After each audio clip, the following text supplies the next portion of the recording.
Budget को लेकर जो है हंगामा विधानसभा से लेकर विधान परिषद में भी अब होने लगा है। विधान परिषद में राबड़ी देवी अपने जितने भी विपक्ष के एमएलसी थे, विधान परिषद के जो नेता थे, वो सब ने जो है ज़ोरदार हंगामा किया है और ज़ोरदार जो उन्होंने मांग की है, जो महिलाओं के लिए 2500 रुपया पर हर महीने 200 बिजली यूनिट जो है वो माफ़ करने को लेकर जो बजट सम्राट चौधरी ने पेश किया है, उसके खिलाफ जो है विधानसभा से लेकर विधान परिषद से विपक्ष ने अपना मोर्चा खोल दिया है। सुनिए कि क्या कुछ कह रहे हैं विधान परिषद के नेता।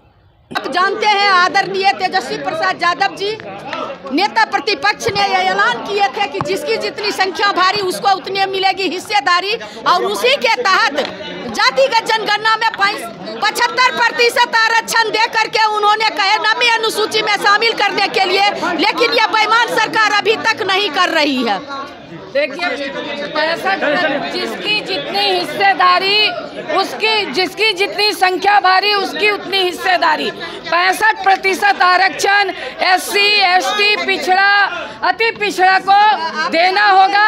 सरकार उससे भागने की कोशिश कर रही है। इस सवाल को लेकर के आज किया गया और बजट में स्कीम वर्करों को कहीं कोई जगह नहीं दी गई है। इस सवाल को भी लेकर के आज हम लोग खड़े हुए हैं कि बजट में स्कीम वर्करों को मानदेय को बढ़ाया जाए। काम कर रही है।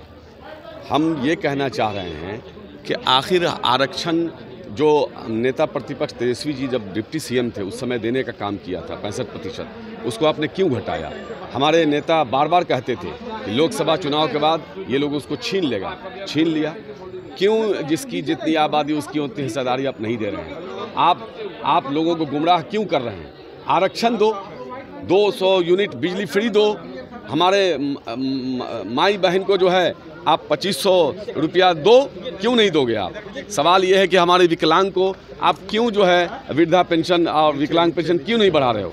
हमारे नेता प्रतिपक्ष का जो मानना है, हमारी पार्टी का जो मानना है, वो ये मानना है कि आज बिहार सबसे बड़ा बेरोजगारी का केंद्र बन चुका है। आखिर रोज़गार क्यों नहीं मिल रहा है? तेजस्वी जी जो अपने डिप्टी CM रहते हुए जो उन्होंने रोज़गार दिया, उसके बाद ये लोग रोज़गार दे ही नहीं रहे हैं। वही दिया है जो तेजस्वी जी पूरी तैयारी कर चुके थे देने के लिए, उसको रोक दिया गया। तो ये लोग सिर्फ इधर उधर की बात करेंगे, हर बात में लालू जी। अरे लालू जी नहीं होते तो नीतीश कुमार जी मुख्यमंत्री होते क्या? लालू जी नहीं होते तो केंद्र में पिछड़ा का बेटा अपने आप को कहने वाले प्रधानमंत्री होते क्या? और लालू जी नहीं होते तो लोग जितना लोग बोलता है इधर उधर की बात सब, ये सब कोई सदन में पहुंचता क्या? ये लालू जी के सामाजिक क्रांति के कारण ये लोग हैं। जननायक कर्पूरी ठाकुर जी के सच्चे वारिस कोई हैं तो लालू जी हैं। और लालू जी ने जननायक कर्पूरी ठाकुर के विरासत को, जो उनके विचारधारा को आगे बढ़ाने का काम किया। ये भाजपा के लोग क्या बोलेंगे? यही लोग ना गाली देते थे, कर्पूरी कर्पूरा छोड़ गद्दी पकड़ अस्तूरा, और आज उनका नाम ले रहे हैं ये लोग। तो इन लोगों की आदत है, भाजपा को काम तो कुछ करना नहीं। हिंदू मुसलमान, मंदिर मस्जिद, इधर उधर खाली देखिए डॉलर कहाँ से कहाँ भाग गया, अब तेल पेट्रोल डीजल कहाँ से कहाँ चला गया, सारी चीज़ें हैं।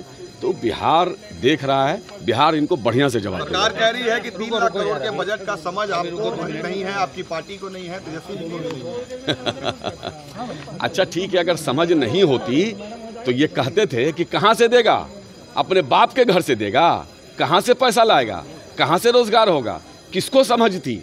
जिसने नौकरी भी दिया, अपने तमाम वादों को पूरा भी किया। आपको तालीमी मरकज़ हो, चाहे टोला सेवक हो, चाहे आपको वित्त रही, क्या नाम इसका, इन लोगों का जो है मानदेय भी बढ़ाया और सारी चीज़ किया उन्होंने। जो वादा किया था करीब किया, और 5.5 लाख लोगों को रोज़गार भी दिया, और उसके बाद ये आपको सरकारी नौकरी दिया, और वो जो नियोजित शिक्षक थे उनको परमानेंट किया। ये सारी चीज़ें किया उन्होंने। तो समझ किसके पास है?